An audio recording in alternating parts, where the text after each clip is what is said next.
you really speak in a way that truly connects if you don't know who you're talking to? Your ministry isn't just about showing up online, but it's about showing up for someone particular. And today we're digging into how to find your target audience and find out who are you really talking to.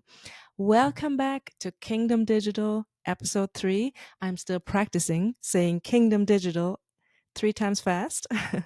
I am so glad that you are back today. And as I said, I want to dive into knowing your target audience today. This is the first step of any social media management or any marketing efforts that you will have. And I want to start off with reading from 1 Corinthians 9:22, King James Version. Paul says, I am made all things to all men, that I might by all means save some. So Paul here adapted his approach to reach different people without changing the gospel. So this is what digital clarity is about. Adapting to the people that you're talking to without changing the gospel, the message. So there are 3 steps here that you can take to find your target audience and clarify your message. Step number 1 is to get clear on your mission. It's a hard word to say, mission and message. What do I mean by that? Well, like I said, the gospel, the message is the same every time, right? But what is your church's mission? What is your ministry called to do? Is it to be a light in downtown New York? Or is it to build a community on the countryside? So it is based on where you are, you have a different mission, right? And then what themes come up in your preaching, outreach, and in your testimonies? Right? These themes are different from church to church. And so writing these down, not just writing like one sentence with a mission statement, but writing down okay, we are in this city. This is what we want to accomplish in our community. This is what the community needs. Do some research on your city. For example, I had a client in the Dallas area, and research showed that most of the target audience are young families and students. Okay, now think about the themes that they have in their lives. Young professionals, for example, or people who just finished college, they are overwhelmed, they have anxiety about the job market and how to navigate the world as an adult, right, in the job market. Young families have different themes. They have the overwhelm of taking care of children, working, not having enough time, being spread thin, those kind of things. So think about the themes that come up in your community and in your sermons and in the testimonies of your congregation. Okay, step number 2. After you have clarified your mission and your message, identify who you are trying to reach. Now, I have a tool recommendation for you. The website is called Answer the Public.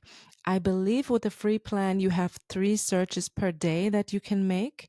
And what you do is you go to answerthepublic.com. I'm going to put that in the show notes as well.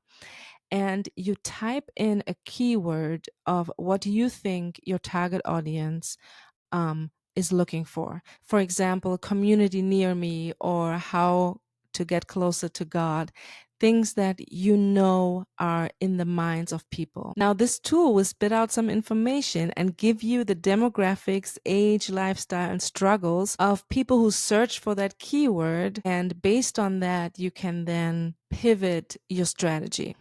So next, think about which generations these people are in. Are they, again, young families? Is it Gen Z? Is it working moms? Is it retirees? Think about the topics and the interests that these people will have. Again, you can use answerthepublic.com. You can also use YouTube because a lot of people use YouTube as a search engine. So if you type in a certain keyword, it really shows you how many people have searched for this keyword. And then next, think about what platforms they are on. Gen Z, it's probably not on Facebook anymore, right? So it is more like our generation, the millennials and maybe the yeah, X and the baby boomers are on Facebook. And so think about the age group, and think about the platforms. You don't have to be on every platform. I have seen that a lot of churches thrive on Facebook just because of the way it is built.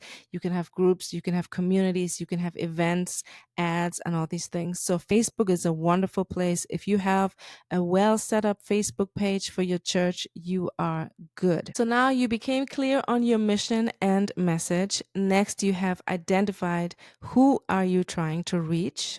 Don't forget to also ask your congregation, ask around, make this a team effort so you are all on the same page. And then number 3 is understanding what they need to hear. Again, we are not trying to change the gospel. We are just asking ourselves, what are these people Googling at night? What keeps them up at night? And what are the questions that they have about God, about church, about life? Okay, so try to put yourself in people's shoes and think about what are they asking themselves. And then use this to create content. Now, if creating content sounds intimidating, take it one step at a time. My number one tip for you is that you already have a lot of content from your Sunday sermon. So, what I recommend is, especially if you record your Sunday sermon or you live stream, take the video. I have a tool that I use to pull the transcript for free. And it's very helpful because you then have everything the pastor said in the sermon. I'm going to put that in the show notes too if you need that.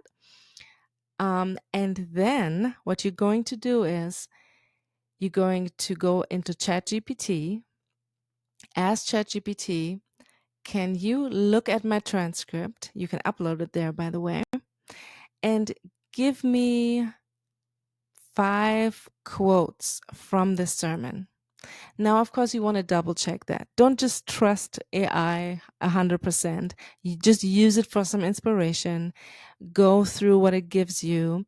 And most of the time, it is really almost on point because it reads the whole transcript within seconds and gives you back some quotes that you can then use to plug into Canva on a nice graphic. Use your brand colors, and there you go. There's your first 5 pieces of content for the week, 5 quotes. Okay, then you can take it a step further and say, "Hey, give me the scriptures that have been used for this sermon."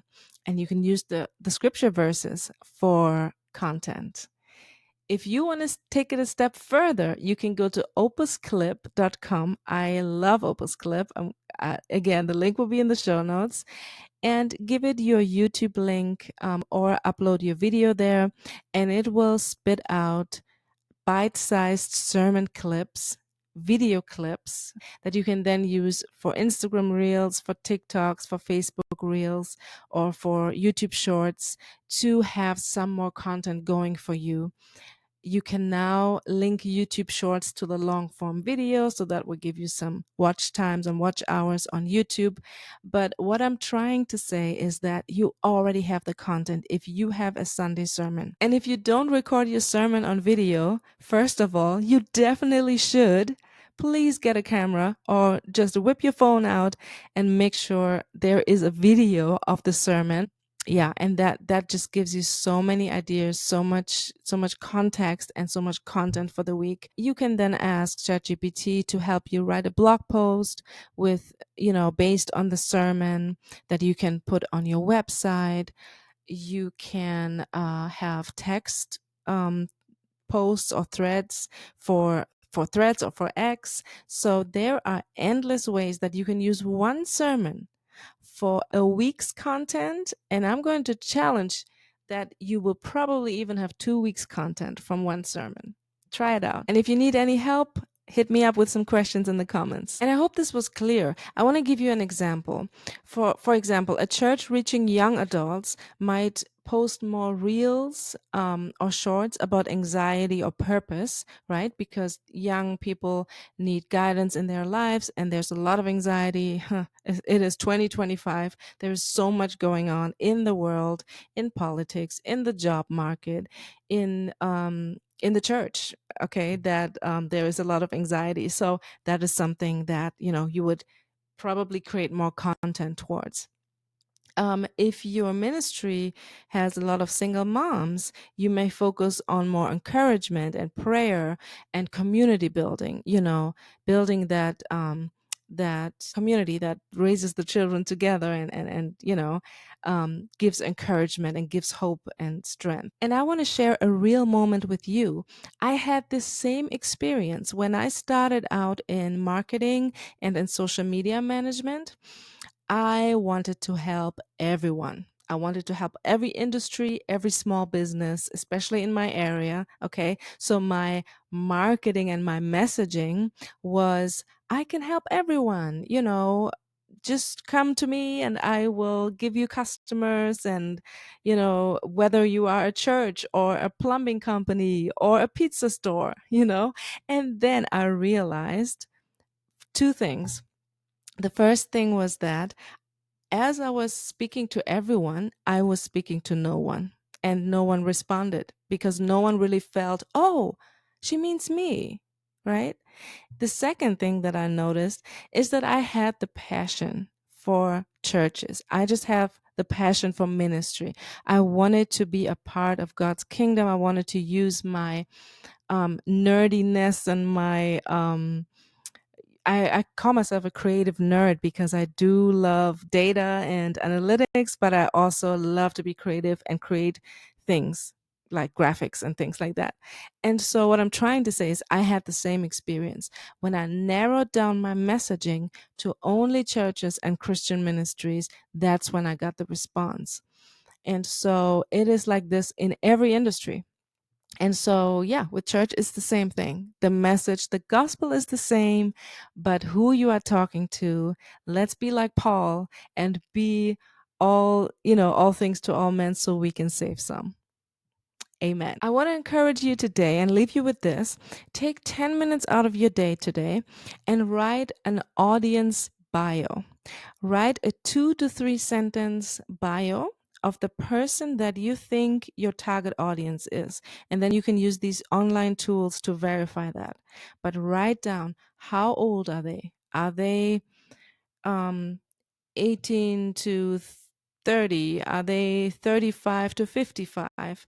Um, what ethnicity do they have? What culture are they in? What things are they interested in? What are their struggles? What would they search on Google? Write it down in like 2 to 3 sentences and share it with your team and see if you are all on the same page. And this will give you so much clarity in your content creation.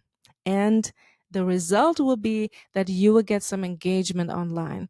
And engagement always means that you have the opportunity to then invite these folks to church and make an in-person connection. Clarity builds confidence. You do not have to reach everyone. You just have to show up for the people that God assigned you to. Thank you so much for tuning in today. I hope you liked this episode. If you did, please leave me a subscribe and a share and a comment and all the good stuff. And I will see you in the next episode. Bye.